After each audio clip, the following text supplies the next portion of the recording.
It was a lot of fun having that kind of atmosphere. I think our kids really enjoyed it. I thought our fans showed up and did a great job, made it feel like it was like 50-50 with our fans out there. A lot of credit to Georgia Tech. They did a really good job, played hard, played physical. I thought Buster and his staff did a great job with the run plan. We expected to get a lot of quarterback run. They did a good job of that. But once again, our kids show up very resilient, tough.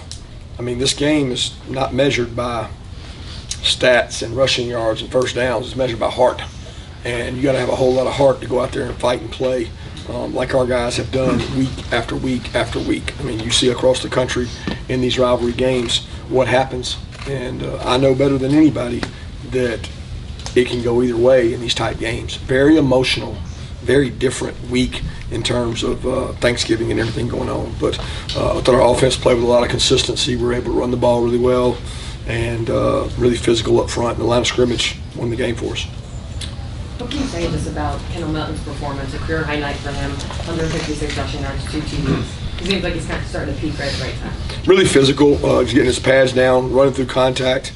Breaks a lot of arm tackles. You know, I saw 2 or 3 of their guys have to go out from having to tackle him because he's really physical and downhill. But make no mistake about it, it's not just him. It's a lot of them dudes up there in front of him. It's quarterback run checking. It's front O-line moving people, tight ends, receivers blocking downfield. It's a team effort, and he was a big part of that tonight. I mean, even Dejan had some good runs, but I thought Kendall was really physical. 29 career straight wins for you guys, a new SEC record. Just what does that mean to you, and what's it say about your program? Says we got a tough one next week. I mean, it's humility's a week away. That's what we say around our place, and it's a great honor. I mean, it's something we'll look back on, and it's not one person. You know, it's if I'm thinking right, that's 3 different teams, right? And there's a lot of kids that aren't in that locker room that were a part of that, but you know that's not the focal point for us. Focal point for us is to get better. You know, and we got to continue to get better. Our kids have a lot of pride, and they want to get better. You know, offense felt like they left points out there.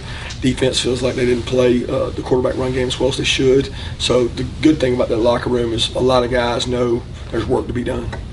Kirby worked with Brock, Blatt, or Tate. Were they close to being available tonight? Define close. I mean, if it was a championship game, could you play them? if they could play, they'd have played. Yeah.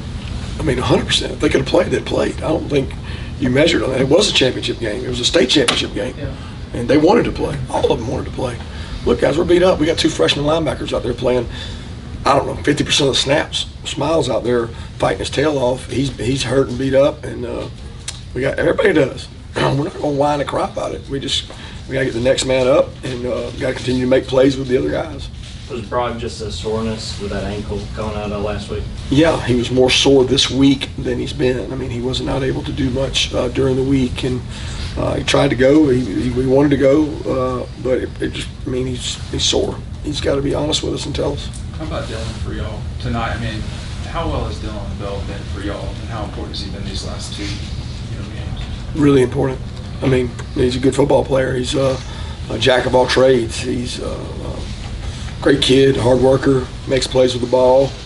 I think the offensive staff deserves a lot of credit for finding different people. I mean, when you talk about 5 starters being out on offense from like different spots, and then still to go out there and do what they do, they just find the next man, who's the next man to touch the ball, and they've done a good job of that. Kirby, you think your team's done enough to earn a playoff spot now, or do you think it's going to come down to next week?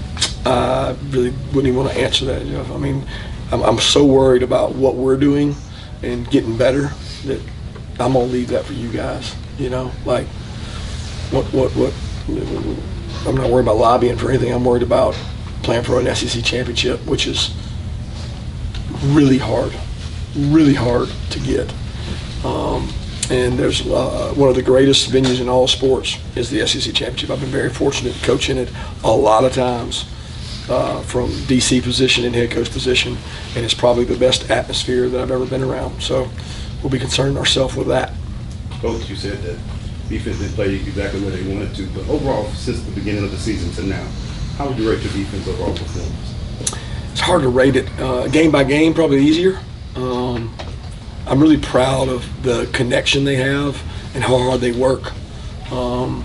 I don't even look at the stats. I mean, I literally don't know what the stats say. I just know that there's some times we could play better, and there's some times we've had to play with guys that might not quite be ready yet, but they've had to step up and answer the bell. I love coaching them every day. I love being around them. I love our defensive staff. I love all that, but we got to get better. What does it say just about the depth and the talent that you have on this team? When you have no Brock, you have no Latch, you have no Rah-Rah, yet you still have multiple guys making big plays for you. Well, it says that our offensive staff can find ways to get them the ball, and we got to keep finding the next man up. You know, I mean, it is what it is. It happens to everybody. So I'm proud of the depth we have, but I don't think anybody's got enough depth because, I mean, we're thin at some spots. We've had to, you know, we have to practice different ways the last couple of weeks just because of how thin we are. Were you disappointed with the, obviously you're disappointed there was an interception, but a pass call in that situation at the end where you could have maybe put the game away? Oh, yeah. I mean, we were trying to score a touchdown. I mean, we're not going to play for a field goal, so we called a play to score a touchdown. Unfortunately, I think they dropped 8, and ball either got tipped or ricocheted, I'm not real sure, off of maybe our guy or their guy. And unfortunate when that happens in the game, and try to avoid that. You'd like to have a situation there that you get the points and get the field goal, but if we can score a touchdown, we need to score a touchdown. Did you understand their explanation on lineman downfield on that? Yeah, he said he was past the threshold for how far he should be. It's just I've never had it called for me. Now I've had it called against me. So I've been dealing with that thing for a lot of years. Did it feel any more special winning a state championship against a former coach that also played in this game with you as well, just for you as an alumni of this game? It's not about me and him, or at least it's not for me. It's about these kids. I want those kids to walk out of that room with a 0 in their loss column, and that's what I want. And there's a group of seniors in there that just got a chance to do that, and that's what it's about. Is you know, dominating your rivalries. We say SEC East crossover opponent and in-state rivalry. You got to win those to have good years, and those kids have done that for 3 years now. Would you make Oscar Delk's performance tonight, especially his downfield blocking? Don't know. I didn't really get to watch it. Oscar's a tough dude. Love the way he works and practices. Zion Lowe's tip on the fourth down play, just how big a play that Huge play in the game. Huge play in the game because momentum's going to swing the other way with a PI call, and that tip ball's big. And Coach Scott stresses that and works on it all the time. We always kid Z-Load. He's finally starting to get some of those tips in his latter years. It's a big play for him. Kirby, how much of a challenge was it just facing quarterback Haynes King, and especially the way he can extend plays with his legs? Yeah, he's number one. He's an incredible athlete. I don't know how much he extends plays with his legs as much as how good he runs the ball. Their run scheme is really good. They're running a form of triple option from the gun, and he has multiple options on each play. He made good decisions, and we look like we misfit some things, but I don't know that. I got to go back and watch it. They might have just whipped us, but it'll be interesting to watch it and see.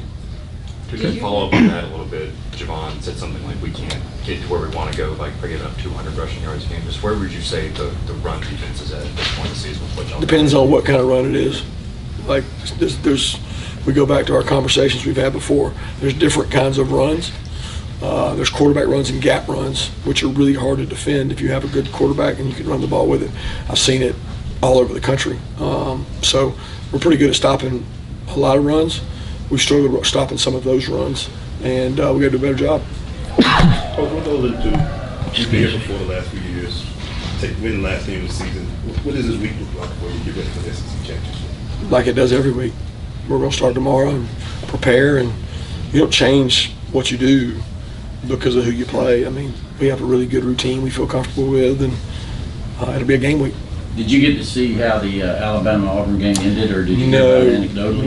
We were in the locker room. Somebody came up and told me when we went on the field for warm-ups, or somebody said that Auburn had won, and it was 4th and whatever.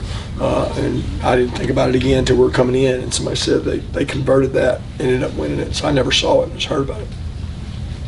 Coach, you guys had a couple of big special teams plays tonight. What kind of impact did that have on the team?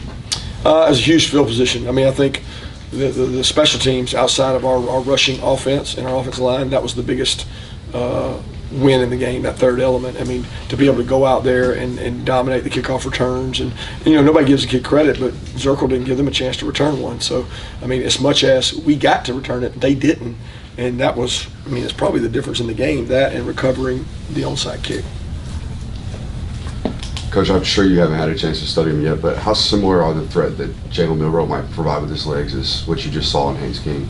And like you said, I hadn't seen him. I don't know that. You know, I know they're physical, they're big, they got a really good quarterback, got good wideouts, they got a good team. Time for two more. I think you had more penalties than you usually have this season. You've been pretty consistently with that.